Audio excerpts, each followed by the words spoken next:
உயர்ந்தோர் தொலைவிளங்கி வேங்கல நீர் ஞாழத்து இருளகற்றும் ஆங்கவற்றுள் மென்னேர் தனியாளி வெங்கதிரொன்று ஏனையது தன்னேர் இல்லாத தமிழ் என்று சங்ககால புலவன் பாராட்டிய தமிழை நாளும் இன்னிசையால் தமிழ் வரப்பியே ஞான சம்பந்தன் பாடிய தமிழை தமிழோடு பூசனை மறந்தறியேன் என்ற நாவுக்கரசர் பாடிய தமிழை யாமறிந்த மொழிகளிலே தமிழ் மொழி போல் இனிதாவது எங்கும் காணும் என்று அமரகவி பாரதி பாடிய தமிழை தமிழுக்கு தொண்டு செய்பவன் சாவதில்லை என்று பாவேந்தர் பாடிய தமிழை கடல் கொதித்து பிளம்பு வர நீர் குடித்து சூடாற்ற முதுமைமிகு நிலப்பரப்பின் முதல் பரப்பு தோன்றிவிட நதி வரும் முன் மணல் தரும் முன் நலம் வளர்த்த தமிழனங்கே பதிமதுரை பெருவழியில் பாண்டியரை பார்த்தவளே உன்னை நான் வணங்குவதும் என்னை நீ வாழ்த்துவதும் அன்னை மகனுக்கு அழகில்லை என்பதால் தன்னை சேர் வணங்குகிறேன் தாய்க்குலமே நீ வாழீரே என்று கவியரசு கண்ணதாசன் பாடிய தமிழை பொழுகளந்த நேரத்தை புல்லறியும் பூமளந்த நேரத்தை வண்டறியும் சேய் பிறந்த நேரத்தை தாய் அறிவாள் எந்தன் தமிழே உந்தன் பிறப்பை யார் அறிவார் என பலவாறு போற்றப்பட்டு அன்னை தமிழை வாழ்த்தி தொடங்குகிறேன். யோசியும் மதினாவும் இணைந்து நடத்துகிற 100 நாட்கள் 100 புத்தகங்கள் அப்படிங்கிற ஒரு நிகழ்ச்சி. உள்ளபடியே யோசியோட அதினாவோட ஒரு 3 ஆண்டுகளாக தொடர்ந்து பயணப்பட்டு கொண்டிருக்கேன் அப்படின்னு சொன்னாலும் இந்த ஆண்டு நான் இந்த முறை இந்த புத்தகத்தை நான் தேர்வு பண்ணதுக்கு ஒரு காரணம் இருக்கு. அதை நான் பின்ன சொல்றேன். அப்படி 73 நாட்கள் ஞானசம்பந்தர் சொல்லுவார், கற்றல் கேட்டல் உடையார் பெரியார் அப்படின்னு. அப்படி தினந்தோறும் காலை நேரத்திலே கற்றுக்கொண்டும் அது வழியாக கேட்டு உங்களுக்கு ஞானத்தை வளர்த்துக் கொள்ளுகிற உங்கள் எல்லோருக்குமாக இணைந்திருக்கிற எல்லோருக்கும் என்னுடைய வணக்கங்களையும் எங்களுடைய பேராசிரியர் ஐயா முத்துவேலையா உள்ளிட்ட எல்லோருக்குமாக என்னுடைய வணக்கங்களை முதற்கண் தெரியப்படுத்தி இந்த புத்தகத்திற்குள்ளாக நுழைய ஆசைப்படுகிறேன். இந்த புத்தகத்தை நான் தேர்வு பண்ணதுக்கான ஒரு காரணம் என்னன்னு தெரியல. இந்த தடவை யோசியில புத்தகம் தேர்வு பண்ணது எல்லாமே மருத்துவம் சார்ந்தே இருந்தது. அது டாக்டர் சார்ந்ததுல இருக்காங்க அப்படிங்கிறதுனால என்ன அப்படிங்கிறது எனக்கு தெரியல. ஆனா பார்க்கிற போதெல்லாம் ஏதோ சார்ந்து ஒரு மருத்துவம் சார்ந்த புத்தகங்களே பெரும்பாலும் இதுல வந்துச்சு. அப்படிங்கிறப்ப எனக்குள்ளாக ஒரு ஆதங்கம். சரி, மருத்துவம் பேசுறாங்க, அடுத்து மனம் சார்ந்து கொஞ்சம் பேர் பேசுறாங்க. நம்ம சிவா சார்லாம் மதுரையில இருந்து பேசினப்ப ரொம்ப நம்ம மனதை ரொம்ப அது வருணுச்சு. நான் ஒரு 2-3 நாளைக்கு அதை பத்தியே தொடர்ந்து ஐயாவுக்கு நான் அழைக்கும் போதெல்லாம் ஒரு 2-3 தடவை அதை பத்தி பேசிட்டு தான் அடுத்து நான் சொல்ல வேண்டிய செய்தியே சொன்னேன். அப்படி இருக்கிறப்ப இன்னைக்கு இந்த புத்தகத்தை எடுப்போம் அப்படின்ட்டு எடுக்க தொடங்கினேன். திரும்பி ஐயாட்ட சொன்னேன், இல்லையா வேணாம், இந்த புத்தகத்தை நான் பேசல அப்படின்னு சொன்னேன். ஏன் தம்பி அப்படின்னு என்கிட்ட கேட்டார். இல்லையா, இந்த புத்தகத்தை நான் பேசினேன்னா நானே ரொம்ப எமோஷனல் ஆயிடுவேன், அதனால நான் இந்த புத்தகத்தை நான் எடுக்கல அப்படின்னு சொன்னேன். அந்த அளவுக்கு ஆயிடுமா அப்படின்னு சொன்னா, ரொம்ப சின்ன புத்தகம், ஒரு 144 பக்கங்கள் தான் இந்த புத்தகம். அப்படிங்கிறப்ப இது பெரிய அளவுல என்ன ஒரு தாக்குதலை ஏற்படுத்தும் அப்படிங்கிற ஒரு சந்தேகம் உங்களுக்குள்ள இருக்கலாம். இந்த புத்தகத்தை படிக்கிறப்போ உங்களுக்கு தோணும், இது கவிதையான்னு தெரியாது, இது ஒரு கட்டுரையா அப்படின்னு தெரியாது, கடிதமான்னு தெரியாது, ஆனா எல்லாமும் இணைந்திருந்த ஒரு இந்த நூல் இருக்கும் அப்படிங்கிறதுல ஒரு எல்லை இல்லாத ஒரு மகிழ்ச்சியா இந்த நூல் அப்படி எல்லாமே கலந்த ஒரு ரசனையா இந்த நூல் இருக்கும். சில இடங்கள்ல பார்த்தா கவிதைகள் வரும், சில இடங்கள்ல பார்த்தா ஒரு அப்பா பையன் 2 பேரும் கடிதம் எழுதிக்கிற மாதிரி வரும், ஒரு இடத்துல இதுல பட்டிமன்றம் நடக்கும், அதுக்கப்புறம் 2 பேரும் சண்டை போட்டுக்கிற மாதிரி வரும். அப்படி எல்லாமே கலந்து இருக்கிற ஒரு ரசனையாக இந்த புத்தகம் இருக்கும். அணிலாடு ஒன்று. இந்த புத்தகத்தை எடுத்த உடனே எனக்கு இந்த புத்தகத்தை எங்க சுதர்சனையா எனக்கு திருவாரூர் புத்தக திருவிழாவில பரிசா வாங்கி கொடுத்தார். அப்படி வாங்கி கொடுத்த உடனே இந்த புத்தக திருவிழா முடியறதுக்குள்ள வாசிக்கணும் அப்படின்னு சொல்லி ஒரு தடவை வாசித்தேன். ஒரு 4-5 தலைப்புகள் தொட்டேன். என்னால இந்த புத்தகத்தை அதுக்கு மேல படிக்க முடியலன்னா அது மீது படிக்கிற ஆர்வம் இல்லை. என்ன அறியாம இந்த புத்தகத்தை படிக்கிறப்போ 2-3 இடங்கள்ல நான் உணர்வு ரீதியாக பாதிக்கப்பட்டேன். அதனால இந்த புத்தகத்தை இதுக்கு மேல படிச்சோம்னா சரி வராது அப்படின்னு சொல்லி மூடி வச்சுட்டு அதுக்கப்புறம் திருவிழா முடிந்த பிறகு படித்தேன். உள்ளபடியே ஒரு 2 நாட்கள் படித்தேன். ஒரு 2 மாதங்கள் இந்த புத்தகத்திற்குள்ளாகவே நான் தாக்கப்பட்டு இந்த சூழலிலேயே நான் இருந்தேன். இந்த புத்தகத்துல ஒரு 20 தலைப்புகள் கீழே நூலாசிரியர் முத்துக்குமார் எழுதியிருக்கார். முத்துக்குமார உங்களுக்கு நான் புதுசாக அறிமுகப்படுத்தணும் அப்படின்னு தேவையில்லை. தமிழ் பாடல் இசையில திரை இசை துறையில தனக்குன்னு ஒரு வித்தியாசமான களத்தை அமர்த்தி கொண்டு இன்னைக்கும் பல நூலாசிரியர்கள் பாடலாசிரியர்கள் நூல்கள் எழுதினாலும் இவரோட பாடல்கள் அப்படிங்கிறது இன்னைக்கும் ஒரு தனித்துவமான நிலையில இருக்கு அப்படிங்கிறது எந்த விதமான மாற்று கருத்துக்கும் உள்ளாகாதது. அவர் பல்வேறு கருத்துக்களை தன்னுடைய பாடல்கள் கீழே வெளிப்படுத்தி இருப்பார். அது கொஞ்சம் உணர்வு சார்ந்ததாகத்தான் பெரும்பாலும் அவருடைய பாடல்கள் இருக்கும். அப்படின்னாலும் இந்த ஒரு 20 தலைப்புகள், நான் முதல்ல இந்த தலைப்புகளை அவர் எழுதியிருக்கதை நான் அப்படியே படித்துறேன். எல்லாரும் தலைப்பு எழுதுறப்ப என்ன எழுதுவாங்கன்னா, அது ஏதோ ஒரு வகையில வாசிப்புக்குள்ள தூண்டணும் அப்படின்னு எழுதுவாங்க. ஆனா இவர் நேரடியாவே எழுதியிருப்பார். அம்மா, அப்பா, அக்கா, தம்பி, ஆயா, தாய் மாமன், அத்தை, தாத்தா, சித்தி, அண்ணன், தங்கை, பங்காளி, பெரியப்பா, மாமன், முறை பொண்ணு, சித்தப்பா, அண்ணி, மைத்துனன், மனைவி, மகள் அப்படின்னு சொல்லி ஒரு 20 தலைப்புகள இந்த நூலாசிரியர் எழுதியிருப்பார். இந்த புத்தகத்தை எடுத்து படிச்சு முடிக்கிறப்ப ஒண்ணு உங்களுக்கு தோணும். எடுத்தப்ப ஏதோ சொந்தக்காரவங்க எல்லாம் நம்ம வீட்டுக்கு வர மாதிரி ஒரு உணர்வு இருக்கும். இந்த புத்தகத்தை படித்து முடிக்கிறப்ப என்ன ஆகும்னா, ஒரு கல்யாண வீட்டுல போய் நம்ம காலையில போய் கல்யாண வீட்டுல சாப்பிடக்கூடாது. காலையில போய் அங்க நல்ல வேலையெல்லாம் பார்த்துட்டு மதியம் அங்க உட்காந்து நல்லா அவங்க தடவுலா வச்சிருக்கக்கூடிய அறுசுவை உணவை சாப்பிட்டுட்டு கடைசியா ஒரு மோரை ஒரு கப்ல வாங்கி குடிச்சிட்டு ஒரு ஐஸ்கிரீம் சாப்பிட்டுட்டு ஒரு சேர்ல உட்கார்ந்தோம்னா நம்ம எப்படி ஒரு நிம்மதியா இருக்குமோ அது மாதிரிதான் இந்த புத்தகத்தை படிச்சு முடிச்சோடனே ஏதோ நம்ம வீட்டுல ஒரு கல்யாணம் மாதிரியும் நம்ம வீட்டுக்கு சொந்தக்காரவங்க எல்லாம் வந்துட்டு போன மாதிரி இந்த நூல் நமக்கான ஒரு உணர்வை நம்மள்கிட்ட இந்த நூல் கண்டிப்பா கிடைக்கும். இந்த புத்தகத்தை நான் பேசுறப்ப சொல்றேன், இன்னும் இருக்கக்கூடிய ஒரு 40 நிமிடத்திலே இந்த புத்தகத்தை குறித்தான நான் செய்திகள் சொல்றது அப்படிங்கிறது உங்களை பெரும்பாலுமானவர்களே தாக்கப்படுமா அப்படிங்கிறது எனக்கு நிச்சயமா தெரியாது. ஏன் தாக்கப்படுமா அப்படின்னு சொன்னா, இது இதற்கு முன்னாடி எந்த புத்தகங்கள் மாதிரி இருக்காது. இது ஏதோ பக்கத்துல உட்கார்ந்து உங்களுக்கும் அந்த புத்தகத்திற்குமான ஒரு நிலையாகத்தான் இருக்கும். ஒருவேளை இந்த புத்தகத்துல நடைபெற்ற ஏதோ ஒரு சம்பவங்கள் உங்களுக்கும் நடைபெற்றிருந்தா இந்த புத்தகம் உங்களுக்கு ஏதோ ஒரு வகையில உணர்வு சார்ந்த ஒரு வருடலை ஏற்படுத்தும் அப்படிங்கிறது ஒரு நிச்சயமான உண்மை. இந்த புத்தகத்தை யார் படிக்கணும் அப்படிங்கிறத நான் முதல்ல சொல்லிடுறேன். இந்த புத்தகத்தை படிக்கிறதுக்கு அவங்க இவங்க அப்படிங்கிற எந்தவித வேறுபாடும் கிடையாது. யாரு படிக்க கூடாது அப்படின்னு சொன்னா, யாரு மனிதன் அப்படிங்கிற நிலையில இல்லாம இருக்கானோ அவன் இந்த புத்தகத்தை படித்தானா ஏதோ 4-5 வரியில எழுதி வச்சிருக்கார் அப்படிங்கிற மாதிரிதான் தெரியும்.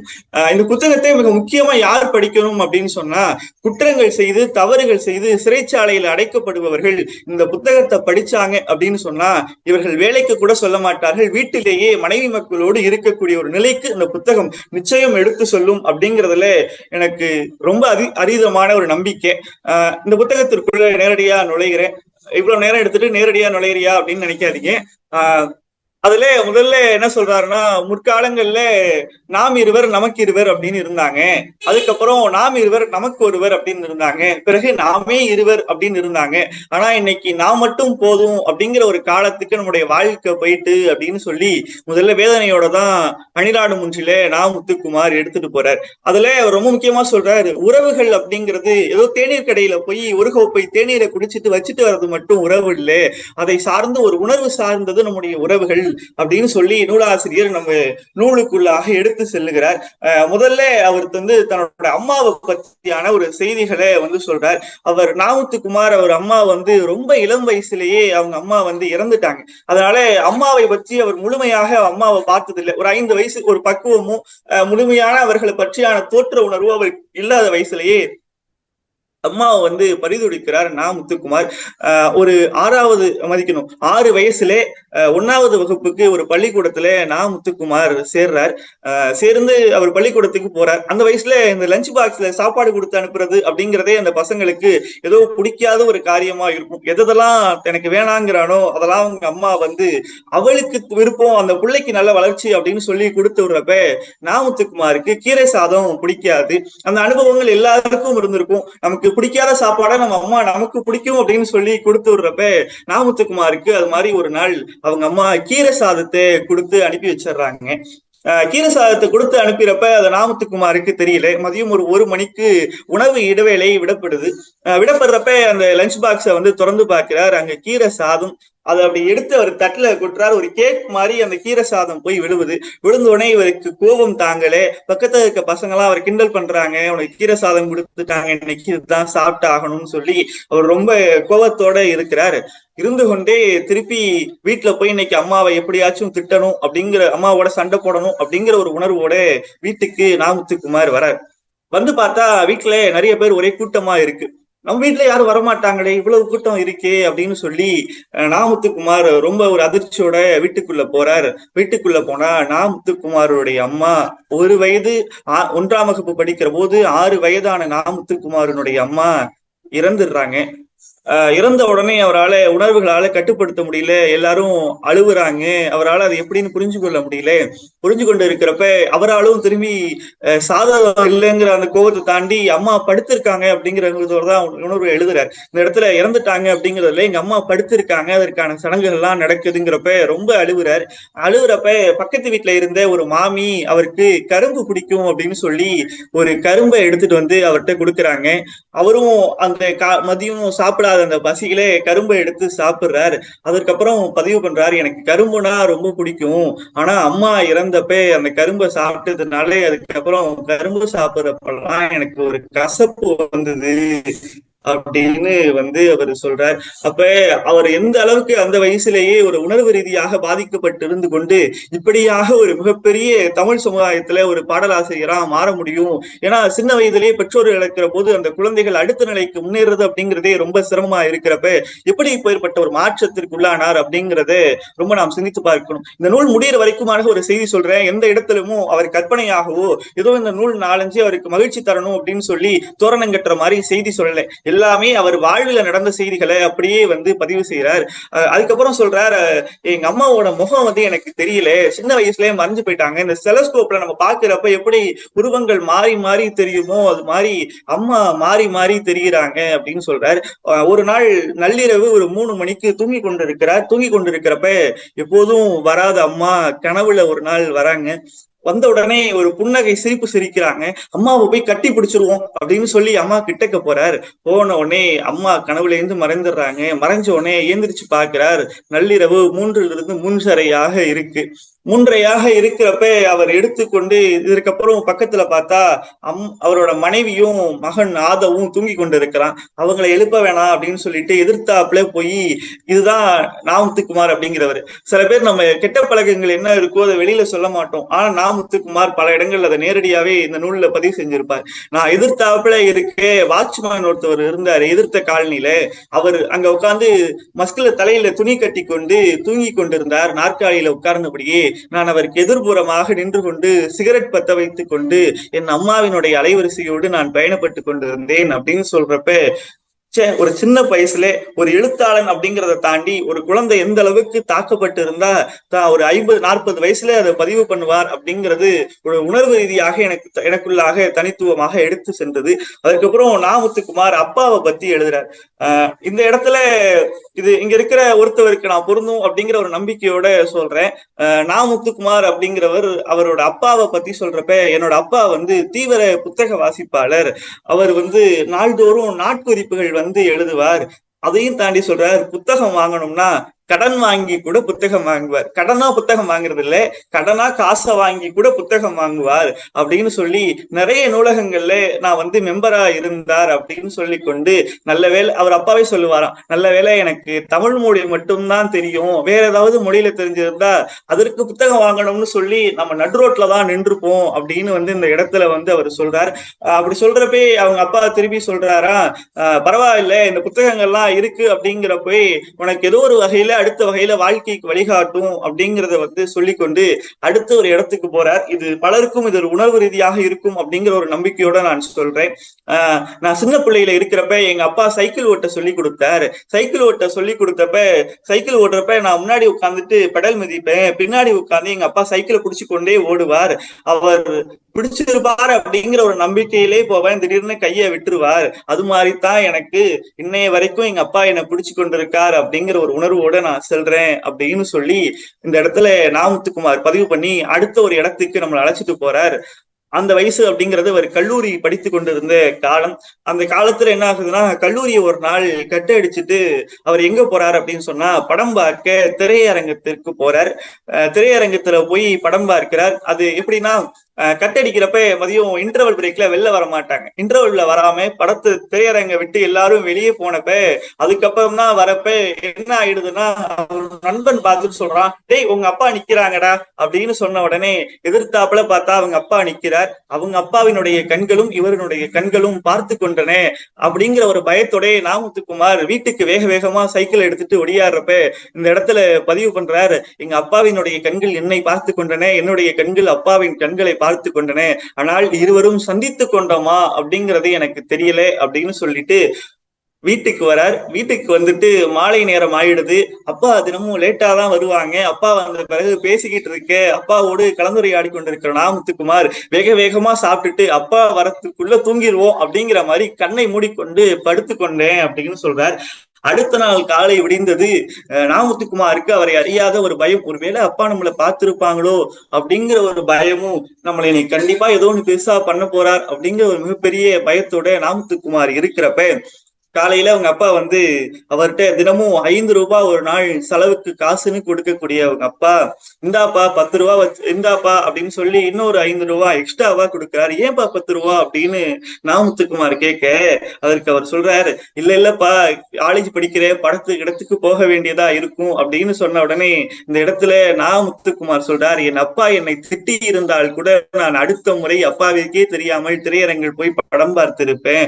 ஆனா அப்பா இன்னொரு 5 ரூபாய் வச்சுக்கப்பா, படம் பார்க்க தேவைப்படும் அப்படின்னு சொன்ன பிறகு கல்லூரியை கட்டடித்து விட்டு படம் பார்க்கிற பழக்கத்தை அன்றோடு விட்டு சென்றேன் அப்படின்னு சொன்னப்ப, இந்த இடத்துல இருக்கக்கூடியவர்கள் தங்கள் பிள்ளைகளை கண்டிக்கிற போது ஏதோ அவர்கள் நிலையில இருந்து கண்டிக்கணும் அப்படின்னு சொல்லி உளவியல்ல சொல்ற மாதிரி அந்த மாணவருக்குடைய நிலையிலே போய் நாமத்துக்குமாரோட அப்பா செயல்பட்டு இருக்கார் அப்படிங்கிறப்ப ஒரு தனித்துவமா இப்படி கூட ஒரு மனுஷன் வாழ்ந்திருக்க முடியும்லே அப்படிங்கிற ஒரு உணர்வை வந்து நமக்குள்ளாக கடத்தும்படியாக இந்த இடத்துல வந்தது. அதற்குள்ள இன்னும் சொல்றார், நாமத்துக்குமாரோட அப்பாவும் மறைந்த பிறகு நான் எங்க அப்பாவை கட்டி பிடிக்க முடியுமா அப்படிங்கிற பல நாட்கள் இயக்கப்பட்டிருக்கேன் அப்படிங்கிறப்ப இது படித்தப்ப நம்ம அது மாதிரி என்னைக்காச்சும் செஞ்சிருக்கோமா அப்படிங்கிற ஒரு உணர்வு இந்த நூலுக்குள்ள இருந்துச்சு. ஆமாலே நம்ம அப்பா கூட தான் இருக்கும், என்னைக்காச்சும் அவங்களை ஆற தழுவி இருக்கோமா அப்படிங்கிற ஒரு உணர்வு நம்ம எரியாம இந்த புத்தகத்திற்குள்ள வந்தது. அதுக்கப்புறம் ஒவ்வொரு நூலையும் ஒவ்வொரு நூலாசிரியரை பத்தி எழுதுறப்பையும் இந்த நூல் எல்லாருக்கும் நான் ஒரு இதை தருவோம் அப்படின்னு நான் சொன்னது, இந்த நூல் படிக்கிறப்ப சில இடத்துல நற்றிணையில ஒரு பாடலை காமிச்சிருப்பார். அதுக்கப்புறம் சில கமல் எழுதின ஒரு கவிதை எழுதியிருப்பார். அதுக்கு மாதிரி நிறைய கவிதைகளை ஒவ்வொரு இடத்துல எழுதியிருப்பார். ஆனா இந்த இடத்துல அவர் எழுதின ஒரு கவிதையை எழுதியிருக்கிறார்.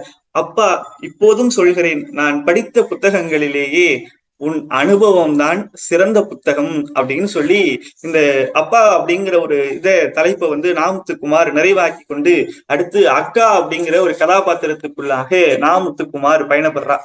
நாமத்துக்குமாருக்கு தனித்துவமா அக்கா அப்படிங்கிறது கிடையாது. இந்த அக்கா அப்படிங்கறது அவருக்கு யார் அக்காவா இருப்பாங்கன்னு சொன்னீங்கன்னா, அவர் தெருவுல இருக்கவங்கதான் அவருக்கு அக்காவா இருப்பாங்க. அப்படி தெருவுல இருக்கிறப்ப அந்த அக்கா வந்து தெருவுல இருப்பாங்க. இருக்கிறப்ப அவங்க மஞ்சளும் சிவப்பும் கலந்து, இதெல்லாம் நாமத்துக்குமார் சொல்றாரு, நான் எங்கேயோ பார்த்தேன்னு சொல்லி நினைச்சிடாதீங்க. மஞ்சளும் சிவப்பும் கலந்த ஒரு தாவணி வந்து நாமத்துக்குமாருக்கு அந்த தெருவில் இருக்க அக்கா வந்து கட்டியிருக்காங்க. அது அந்த கொடியில வந்து காயுது.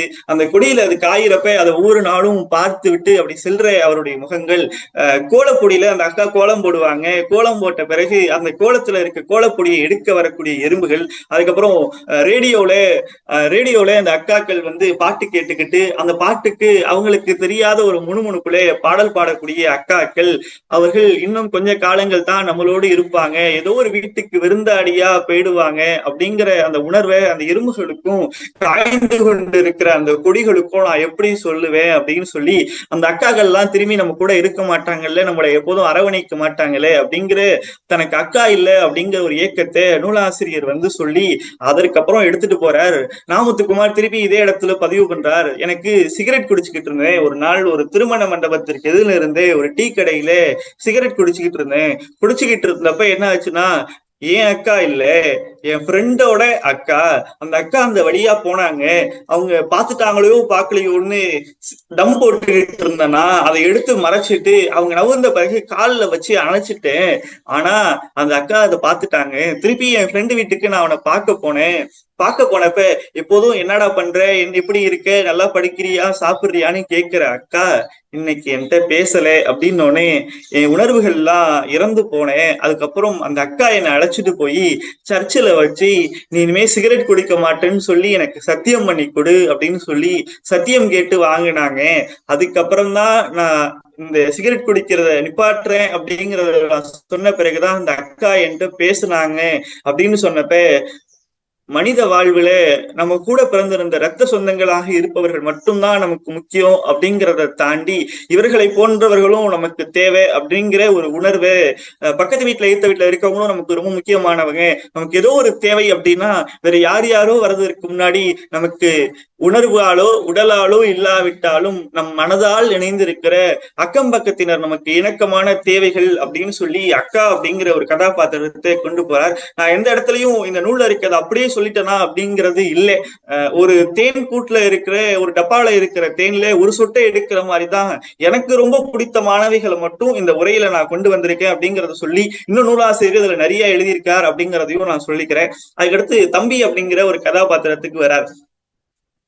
என் அப்பாவுக்கும் என் அம்மாவுக்கும் இடையில எல்லாவற்றையும் பகிர்ந்து கொள்வதற்கு நான் ஒருத்தவன் தான் இருந்தேன் அப்படிங்கிறப்ப எங்க வீட்டுக்கு ஒரு குட்டி பையன் வந்தான் அப்படின்னு சொல்லி நாமுத்துக்குமார் அவர் சின்ன வயசுல இருந்த ஒரு ஈகோவை இந்த இடத்துல வந்து அவர் காட்டுறார்.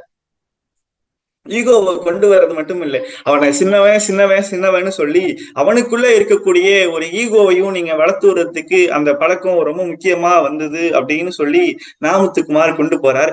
அதுக்கப்புறம் என்ன சொல்றாரு, நாமுத்துக்குமாரோட தம்பிக்கு எல்லாம் புதுசா கிடைக்கல, நான் போட்டிருந்த சட்டையில சின்ன சட்டை தான் அவனுக்கு போணுச்சு, நான் பயன்படுத்தின புக்கில நான் பயன்படுத்திய சைக்கிள்ல பழைய சைக்கிள் தான் என் தம்பிக்கு போணுச்சு அப்படிங்கிறப்ப நான் இப்ப ஸ்கூல்ல ட்ரைனிங் டீச்சரா இருக்கிறதுனால சொல்றேன், இப்ப இந்த பசங்க இந்த ஹிஸ்டரி சப்ஜெக்ட் எடுக்க போறப்ப என்ன ஆகும்னா அந்த புக்கில ஏதாச்சும் ஒரு டயக்ராம் இருந்தா அதுல அவங்களே வரைஞ்சு வச்சிருப்பாங்க.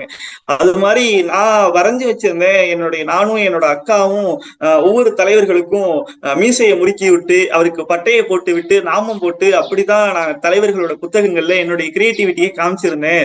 ஆனா என் தம்பிக்கு அக்கா வரைஞ்சிட்டு மிச்சம் இருந்ததுல நான் வரைஞ்சேன். ஆனா நான் வரைஞ்சதுக்கு அப்புறம் இந்த புத்தகத்துல புதுசா எதுவும் என்னுடைய கிரியேட்டிவிட்டியை காமிக்கிறதுக்கு வாய்ப்பு இல்லை. அதனால அவன் தன்னுடைய கிரியேட்டிவிட்டியை இந்த உலகத்துக்கு காட்ட முடியாம போயிடுச்சு. ஆனா நீங்க யாரும் அப்படி பண்ணிடாதீங்க, புதிய புத்தகங்களை உங்க தம்பி தங்கச்சிக்கு நீங்க வாங்கி கொடுங்க அப்படின்னு சொல்லி தம்பி தங்கச்சி எங்கோ தள்ளி வைக்காத கிட்டக்க வச்சுக்கோ அப்படிங்கிற ஒரு உணர்வையும் சொல்றார்.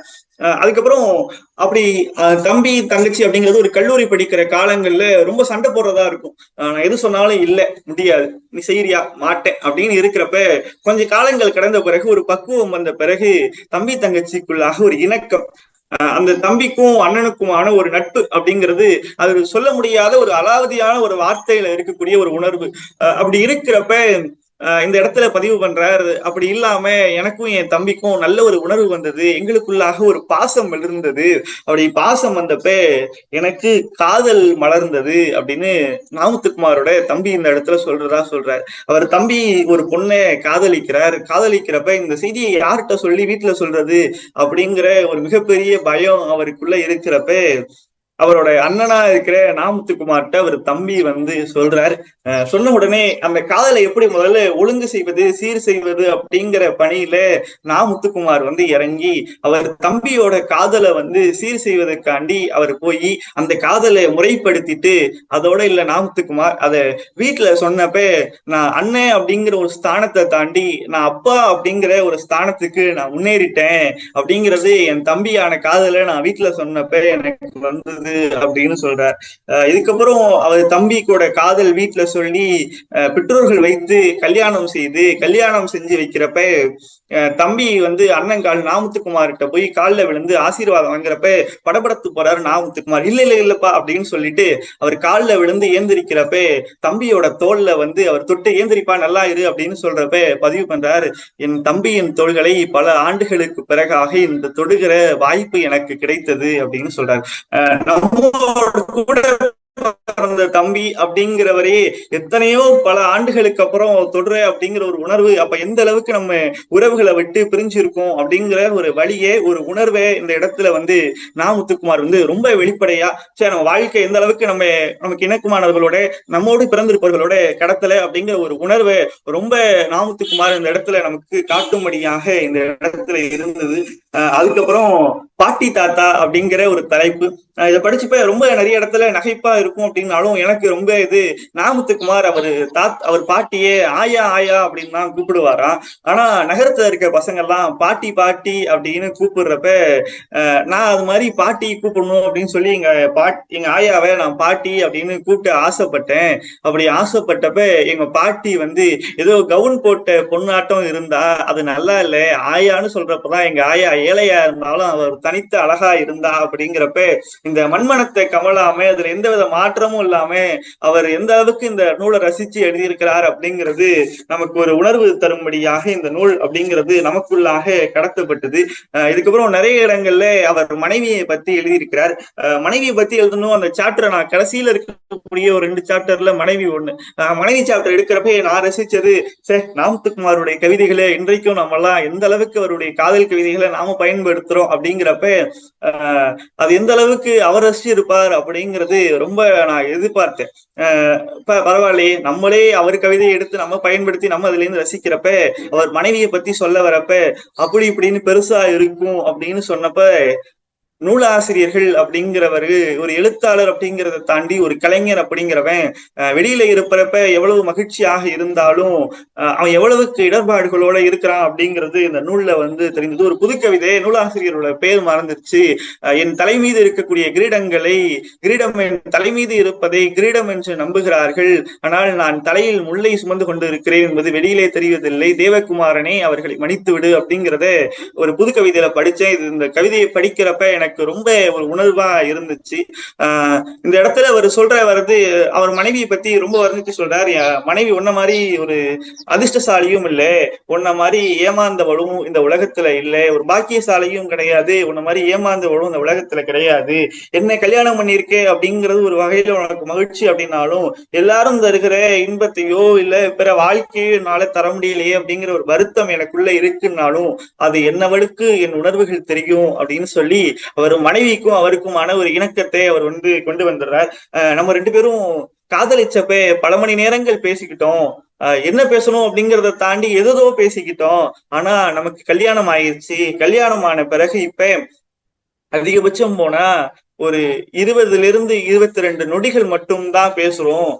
வாங்குங்க, சாப்பிட வாங்க, வந்துட்டோமா, இதோ இன்னும் ஒரு அரை மணி நேரத்துல அப்படின்னு சொல்லி அதற்குள்ளாக நீ அடுத்த கேள்வி கேட்கறதுக்குள்ளே என்னுடைய தொலைபேசி எண்களை நான் துண்டித்துக் கொள்கிறேன் அப்படின்னு சொல்றப்ப பல நேரங்கள்ல ஆதவ் அவர் பையனை சொல்றாரு. ஆதவ் பல இடங்கள்ல அப்பா எங்க அப்படின்னு சொல்லி கனவுல அப்பா எங்கன்னு கேட்கிறப்ப இதோ வந்துருவாரான்னு சொல்லி கனவுல பேசுற அந்த பையனுக்கு நீ தானே பதில் சொல்லி இருக்கு அப்படிங்கிறப்ப தன் வாழ்க்கையை மறந்து விட்டு இந்த சமூகத்திற்காண்டி உழைக்கிற ஒவ்வொருவரும் மனைவிகள் வீட்டில் இருக்கக்கூடிய பெற்றோர் குழந்தைகள்கிட்ட எந்த அளவுல அவர்கள் சமாதானப்படுத்துவாங்க அப்படிங்கிற ஒரு உணர்வை இந்த இடத்துல காட்டும்படியாக சொல்லி வந்திருக்கார். இதற்கு மேல மனைவியை பத்தி சொல்றார், எல்லாரும் நான் கவிதை எழுதுறப்ப மனைவியை பத்தி எழுதுறேன் அப்படிங்கிறதுல ஒரு மகிழ்ச்சி கொள்வாங்க, மனைவி பத்தி நிறைய சொல்லியிருப்பாரு அப்படின்னு நினைக்கிறாங்க.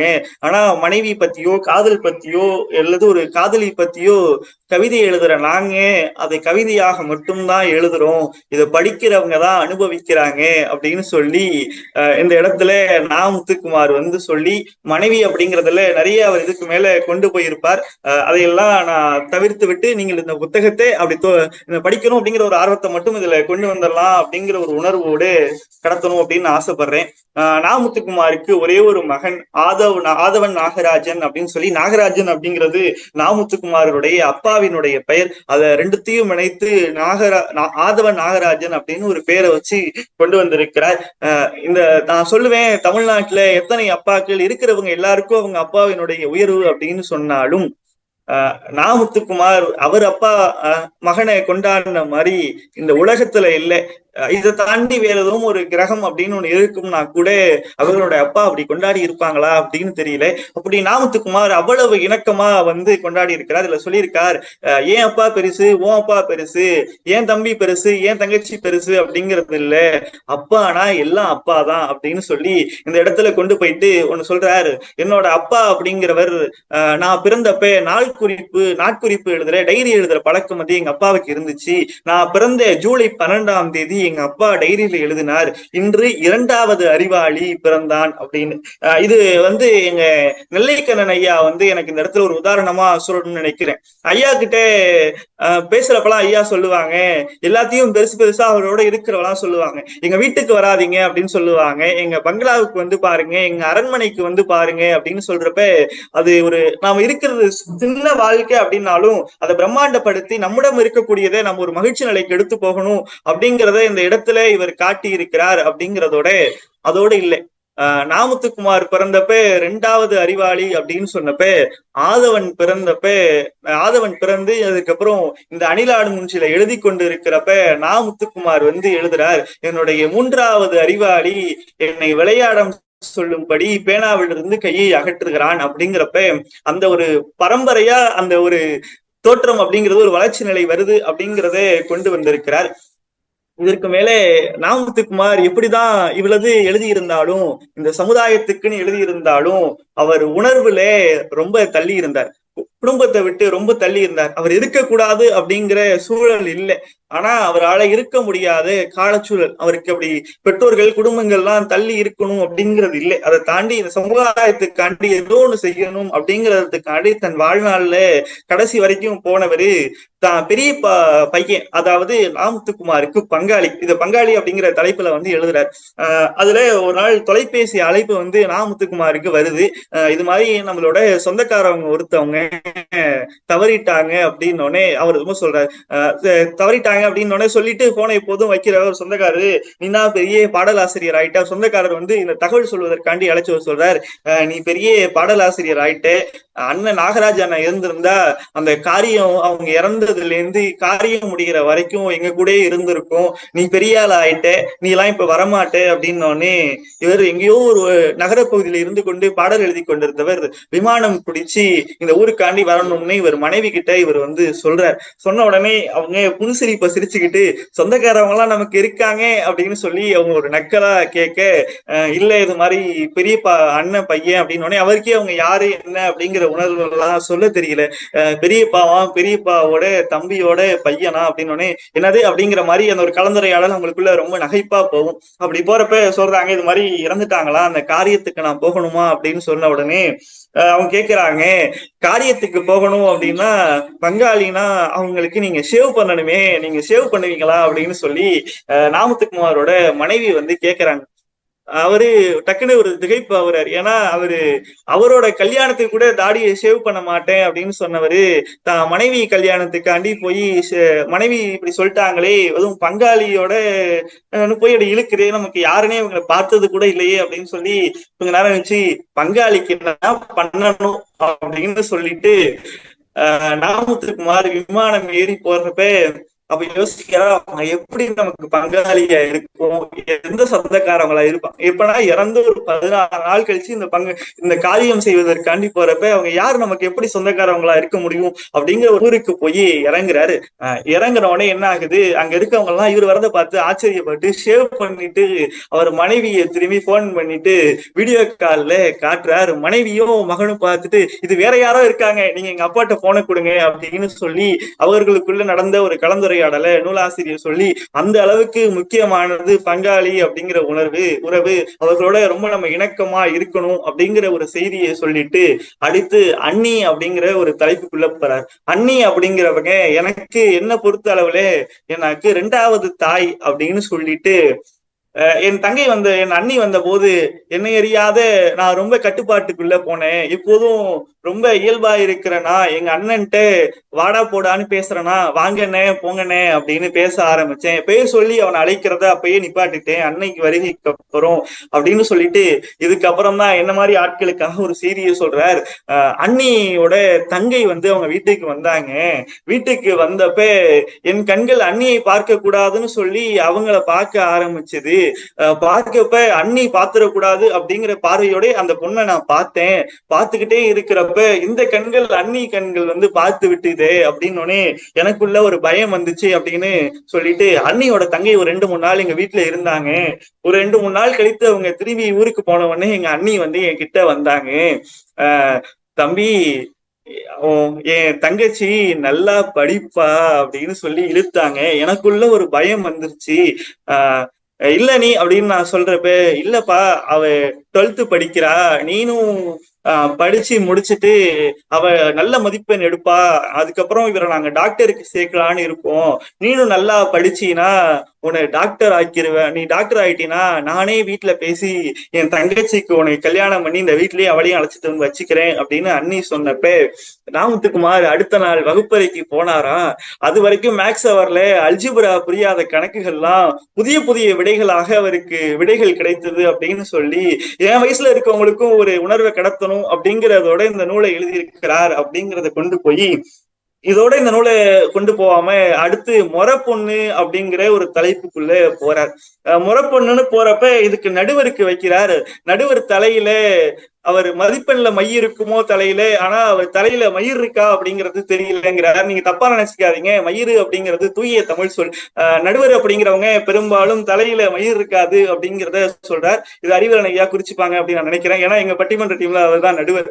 அதை சொல்லிட்டு இதுல அத்தை பொண்ணு அன்பில் சிறப்பாக இருப்பவர்கள் அத்தை பொண்ணு மாமன் பொண்ணு அப்படிங்கிற பட்டிமன்றம். இந்த பட்டிமன்றத்துல ரெண்டு பேரும் பேச ஆரம்பிக்கிறாங்க. இல்ல நான் தான் ரொம்ப வந்து அந்த எனக்கு போற அந்த முறை பையனை நான் தான் நல்லா பார்த்துப்பேன் அப்படின்னு சொல்லி அத்தை பொண்ணு அப்படிங்கிறது அப்பாவோட அக்காவோ தங்கச்சியோ அவர்களோட பொண்ணு. மாமன் பொண்ணு அப்படிங்கிறது அம்மாவோட தம்பியோ அண்ணனோ அவங்களோட பொண்ணு அப்படின்ற இடத்துல கொண்டு வந்து வச்சு அவங்க 4 பேரும் இந்த பக்கத்துல ஒரு 3 நாற்காலிகள், இந்த பக்கம் ஒரு 3 நாற்காலிகள், நடுவுல முடியில்லாத கருப்பா இருக்கிற எங்க ஐயா மாதிரி ஒரு நடுவர் அப்படின்னு கொண்டு வந்துட்டு 3 நாற்காலிகள்ல இந்த இடத்துல அந்த பொண்ணு பேசிக்கிற மாதிரி கொண்டு போக மாட்டாரு. 3 நாற்காலிகள் பேசிக்கொண்டன அப்படின்னு சொல்லி முதல்ல சொல்லுவார், நான் தான் நல்லா பார்த்துப்பேன். ஏன்னா அத்தை பொண்ணுங்கிறதுல நான் வந்து எங்க அம்மாவோட ரத்தம் என்கிட்ட இருக்கு, அதுதான் அந்த பையனோட அப்பாவுக்கும் கடத்தி இருக்கு அப்படின்னு சொல்லி நாமுத்துக்குமாரோட அத்தை பொண்ணும் மாமா மகளும் 2 பேரும் நாமுத்துக்குமாருக்காண்டி சண்டை போட்டுக்கிட்ட மாதிரி இந்த இடத்துல அவர் வந்து அவரை காட்டி ரொம்ப முக்கியமா ஒரு செய்தியை வந்து இந்த இடத்துல சொல்லி இருக்கிறார். இல்ல எனக்கு ரத்தத்திலே உயிர்க்கிறது அப்படிங்கறதுனாலே நான் நல்லா பார்த்துப்பேன் அப்படின்னு அத்தை பொண்ணு சொல்லு.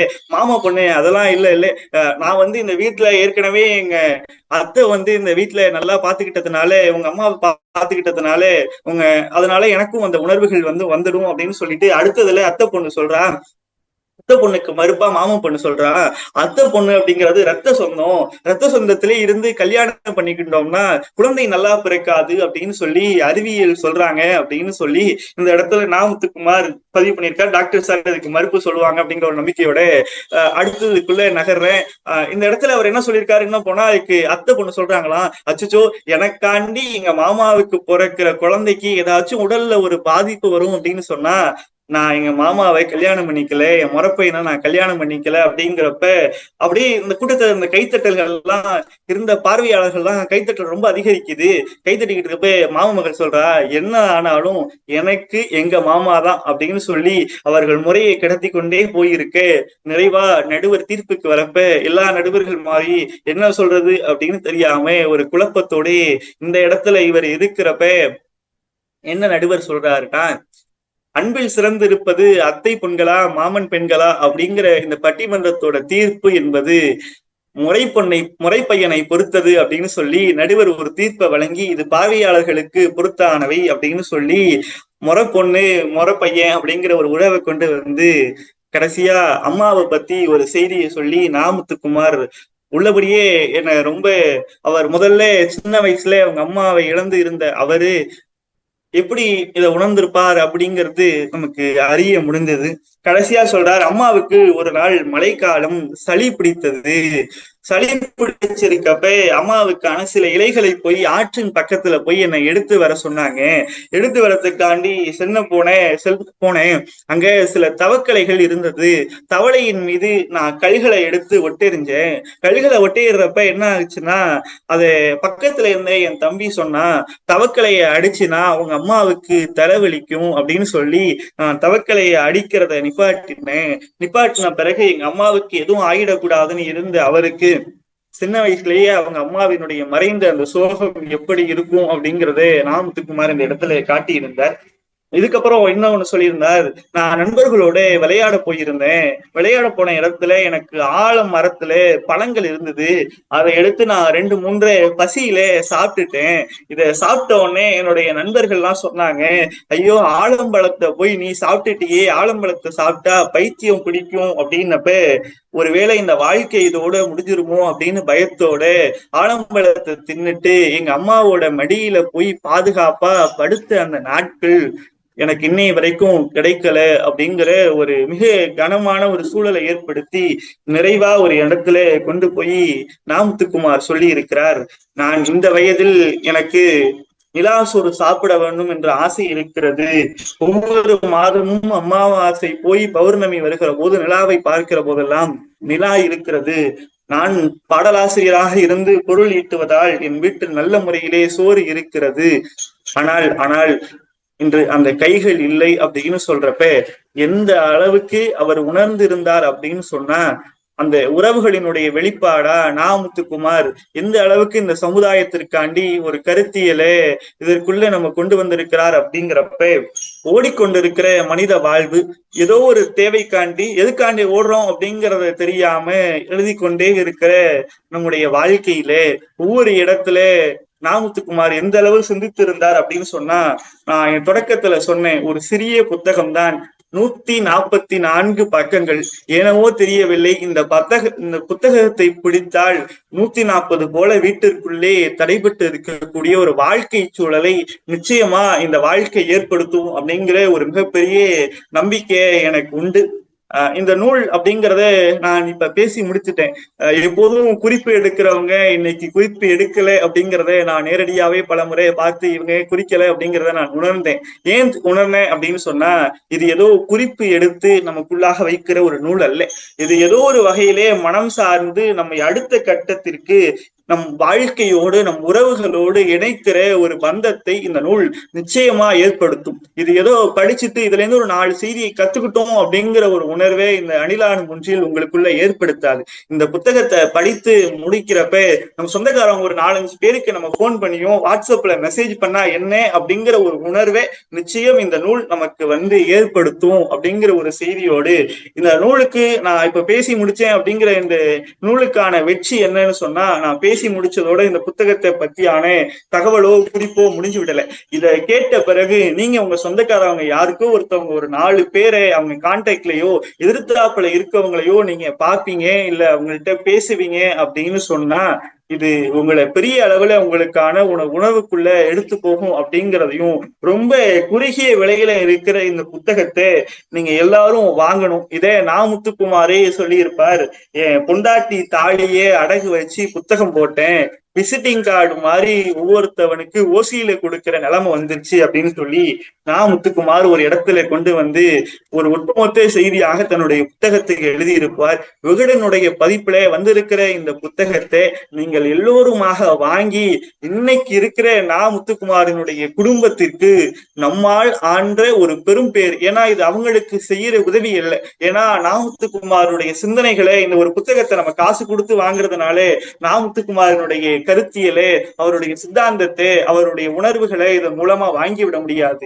அவர் எழுதியிருக்கிற இந்த நூலுக்கான அச்சுக்கான அதுக்கான மையக்கான காசு மட்டும்தான் நம்மளால கொடுக்க முடியுமே தவிர, இந்த புத்தகத்திலே அவர் சொல்லி இருக்கிற உணர்வுகளை நம்ம எந்த இடத்தினாலும் அதை அப்படியே நம்மளால வாங்கிக் கொள்ள முடியல அப்படின்னாலும், இதை ஒரு அடுத்த கட்டத்திற்கு நம் வாழ்வை நகர்த்துவதற்கு இது ஒரு துணை செய்கிற நூலா இருக்கும் அப்படிங்கிற உணர்வோடு நான் முன்னே குறிப்பிட்டது போல இந்த புத்தகத்தை உங்கள் பிள்ளைகளுக்கு படிக்க வையுங்க. அதை தாண்டி உங்கள் சொந்தக்காரங்க யாரும் தவறான நிலையிலோ யாரும் போயிருந்தா அவர்களை இந்த நூலை வாங்க வைத்து படிக்க வையுங்க அப்படிங்கிறதையும், இந்த நூலை வாசித்தவர்கள் நான் அதை சொல்லையே இதை சொல்லையே அப்படிங்கிற ஒரு உணர்வு உங்களுக்கு நிச்சயம் இருக்கும். ஏன்னா இந்த புத்தகத்துல நான் சொன்னது அப்படிங்கிறது என்னை தாக்கப்பட்ட செய்திகளை மட்டும்தான் இந்த உரையில நான் வெளிப்படுத்தினேன் அப்படிங்கிறதையும், ரொம்ப குறைவான எண்ணிக்கையில் இருக்கிற இந்த புத்தகத்தை நீங்கள் எல்லோரும் வாங்கி படிக்கணும் அப்படிங்கிற ஒரு பெரிய அவாவோட இந்த பேச்சுக்கு நிறைவு தரலாம் அப்படிங்கிறத சொல்லி, நான் எதுவும் தப்பா பேசியிருந்தால் அது என்னுடைய அறியாமை அப்படிங்கிறத வெளிப்படுத்தி நிறைவு செய்கிறேன். நன்றி, வணக்கம்.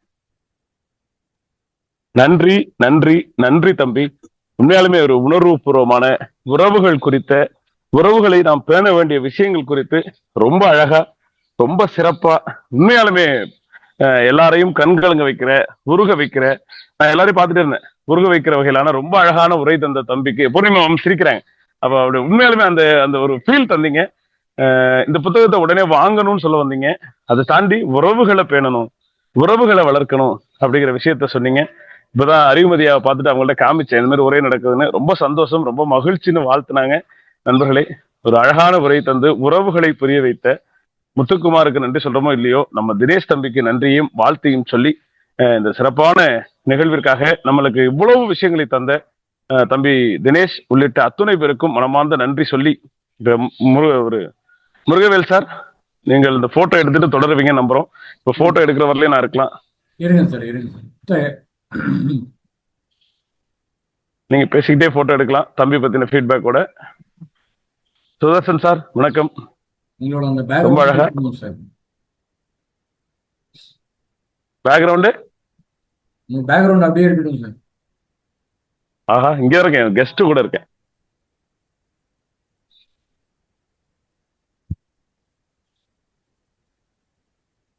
ரொம்ப சந்தோஷம் தினேஷ், உண்மையாலுமே வேற லெவல் இன்னைக்கு. முருகல் சார் தொடருங்க.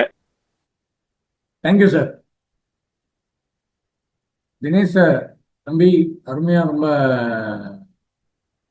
உறவுகளை பற்றி சொன்னீங்க. இது பெரிய, அதாவது இங்கிலீஷ் புக்ஸ்ல கூட இந்த மாதிரி இந்த ரிலேஷன்ஷிப்பை பற்றி சொல்லியிருக்க மாட்டாங்க. இவ்வளோ பெரிய மேனேஜ்மெண்ட் புக்ஸ்ல கூட இந்த ரிலேஷன்ஷிப்ஸ் பற்றி இந்த மாதிரி அதிகமாக யாரும் ஹேண்டில் பண்ணியிருக்க மாட்டாங்க. ஐ திங்க் ரியலி நம்ம முத்துக்குமார் அண்ணன் ரொம்ப அருமையாக சொல்லியிருக்காரு. அதை நீங்கள் எடுத்து சொன்ன விதம் இன்னும் அஃபெக்டாக இருந்தது. ஸோ எல்லாரும் போய் நீ சொன்ன மாதிரி எவனெல்லாம் சண்டை போட்டுட்டு வந்தாலும் எல்லாரும் இந்த புக்கை கொண்டு போய் கையில் கொடுத்து திருப்பி வாங்கடா அப்படின்னு சொல்லி சொல்கிற மாதிரி இருக்கும். Very great, thanks. இப்போ நம்ம ஃபீட்பேக் போகலாம். பூர்ணிமா மேம், பேசுங்க. Very good morning all. First of all Dinesh தம்பிக்கு வந்து மனமார்ந்த வாழ்த்துக்கள். இனிஷியலா ஆரம்பிக்கிறப்ப ஏன் மருத்துவம் சார்ந்த இல்ல வந்து ஏதாவது ஒரு மோட்டிவேஷனல் புக்ஸே நம்ம எடுத்துட்டு இருக்கோம் அப்படின்னு வந்துட்டு இந்த புக் எடுத்துட்டு வந்தாரு. சோ அதுக்கு வந்துட்டு ஆக்சுவலா முத்துக்குமாரை பத்தி கமல்ஹாசன் பேசுறப்ப சொல்லுவாரு, நலம் தற்கொலை அப்படின்னு சொல்லிட்டு. அந்த மாதிரி அது கிடைச்சிருந்தா மேபி அவரோட இந்த மாதிரி படைப்புகளை நம்ம இன்னும் நிறைய வந்து நமக்கு கிடைச்சிருக்கும். அது வந்துட்டு நம்ம வந்து மிஸ் பண்ணிட்டோம். சோ தம்பி வந்து நீண்ட ஆயுளோட நல்லா வந்துட்டு இருக்கணும் அப்படின்னு சொல்லிட்டு கடவுளை பிரார்த்திக்கிறேன், வாழ்த்துறேன். எப்படி வந்துட்டு அதுல உடன்பிறவா சகோதரிய பார்த்தோடனே மரியாதையோட வந்துட்டு அந்த சிகரெட் துண்டை வந்துட்டு இது பண்ணுவாங்க, எடுத்துட்டு போவாரோ, அந்த மாதிரி வந்துட்டு தம்பியை வந்துட்டு பார்த்த உடனே சண்டை போட்ட சொந்தக்காரங்க கூட எல்லாம் வந்துட்டு பேசணும் அப்படின்னு வந்துட்டு இந்த புக் ரிவ்யூ வந்துட்டு ஒரு உணர்வை வந்துட்டு ஏற்படுத்துச்சு. ஏன்னா இன்னைக்கு இருக்கிற சோசியல் மீடியா எல்லாத்துலயுமே வந்துட்டு அந்த உறவுகளுக்கான மதிப்பு வந்துட்டு நம்ம வந்துட்டு கொடுக்கறது கிடையாது. அண்ட் அபார்ட் ஃப்ரம் எல்லாத்தையும் விட எமோஷனல் இன்டெலிஜென்ஸ் நம்ம நிறைய பாக்குறோம். அந்த ரிலேஷன்ஷிப், அந்த எமோஷன்ஸ், நம்ம வாழ்க்கைக்கு ஒரு அர்த்தம் வந்து கிடைக்கணும் அப்படின்னா அது வந்து ரிலேஷன்ஷிப் தான். அதே மாதிரி ஒரு பிரிவு தான் வந்து ஒரு உறவோட பலத்தை வந்து காட்டும். அவங்க கூடவே இருக்கிறப்ப நமக்கு தெரியாது, பட் அந்த இது ஒரு ஒய்ஃப் ஆகட்டும், ஒரு அம்மாவாகட்டும், அப்பா ஆகட்டும், ஏதாவது ஒரு பிரிவு, அது இறப்பாதான் இல்லை, ஏதாவது ஒரு சுச்சுவேஷனால அவங்களை பிரிய வேண்டியது வருது அப்படின்னா அவங்க அவங்க செஞ்ச நல்ல விஷயங்கள்லாம் அப்ப ஞாபகம் வரும். ஐயோ நம்ம மிஸ் பண்றோமே அப்படின்னு தோணும். சோ அந்த விதத்துல அவர் சின்ன வயசுலயே அவங்க அம்மாவை இழந்தது அதெல்லாம் அப்படியே வந்துட்டு கண் முன்னாடி வந்து நமக்கு நடக்கிற மாதிரியே வந்துட்டு ப்ரொஜெக்ட் ஆனிச்சு.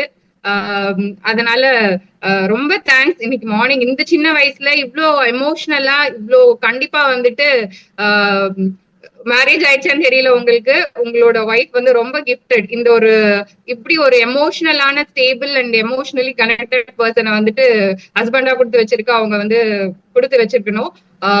விஷ் யூ ஹாப்பி லைக் ரொம்ப வாழ்த்துறேன் உங்களை. Thank you thank you thank you. எப்பயுமே தினேஷ் தம்பி நீங்க சொன்னீங்கல்ல, அதிகமாக நோட்ஸ் எடுக்கிறவங்க அவங்க தான். இன்னைக்கு நோட்ஸ் எடுக்காம உங்களோட இதை உள்வாங்கி அதை வெளியில சொல்லிட்டாங்க. இப்ப ஹர்ஸ் ஆஃப் மேம். அடுத்த ஈஸ்வரியம்மா, கடைசியா நம்ம டாக்டர்கிட்ட போயிடலாம். ஹலோ, அனைவருக்கும் வணக்கம். பேசுங்க. காலையில வந்து நல்ல உணர்வு பூர்வமா இந்த ஒரு ரிலேஷன்ஷிப்பை பத்தி பேசுனது ரொம்ப ரொம்ப சந்தோஷமா இருந்தது. இந்த காலத்துல வந்து இந்த உணர்வுன்றது ரொம்ப குறைவு, ரிலேஷன்ஷிப்ன்றது மிக மிக அரிதா இருக்கு. அந்த நேரத்துல இந்த மாதிரி ஒரு புக்கை வந்து இன்ட்ரோடியூஸ் பண்ணி எல்லாருமே படிக்கணும்னு சொல்லிட்டு சொன்ன இந்த தம்பிக்கு வந்து மிக மிக பெரிய வாழ்த்துக்கள். இவர் வந்து ஆல்ரெடி வந்து அன்பே தவம் என்ற ஒரு புக்கை வந்து ரிவ்யூ பண்ணாரு. தமிழ் வந்து அப்படியே வந்து மடை திறந்த வெள்ளம் போல இவர் வாயிலிருந்து கொட்டுது. அப்பவும் வந்து அவர் என்ன சொன்னாருனாக்கா, பணத்தோடு ஓடாதீர்கள், மனிதர்களோடு வாழுங்கள் அப்படின்னு சொல்லிட்டு அன்னைக்கு அந்த புக்கை ரிவ்யூ பண்ணும்போது சொன்னாரு. ஸோ இவர் வந்து ஆல்மோஸ்ட் இந்த உணர்வுபூர்வமான ஒரு சப்ஜெக்டை வந்து டச் பண்ணிட்டு இருக்காரு. இந்த சின்ன வயசுல எந்த அளவுக்கு பெருமையா மேன்மையா பேசுறது வந்து ரொம்ப ரொம்ப சந்தோஷமா இருக்கு. வாழ்த்துக்கள் தம்பி, நீங்க நல்லா இருக்கணும். ரொம்ப ரொம்ப மேலும் மேலும் இந்த மாதிரி நிறைய புத்தகங்களை வந்து ரிவ்யூ பண்ணி எங்களுக்காக நாங்கெல்லாம் அதெல்லாம் படிக்காம இருந்தோம், பட் இப்போ வந்து அதெல்லாம் கொடுக்கும்போது ரொம்ப சந்தோஷமா இருக்கு. மிக சிறப்பா நீங்க இருக்கணும். வாழ்த்துக்கள். நன்றி. நன்றி doctor sir. Yes sir, happy morning all. First அந்த ரிலேஷன்ஷிப்ல இருந்து ஆரம்பிக்கிறேன். என்னோட தூரத்து ரிலேட்டிவ் முத்துக்குமார் சார். சரிங்களா? ஸோ அது ஒரு எனக்கு ரொம்ப இப்போ இன்னைக்கு ரிலேஷன்ஷிப்பை வந்து தூண்டி விட்டுட்டாரு Dinesh. Super. First thanks to Arivazhagan sir.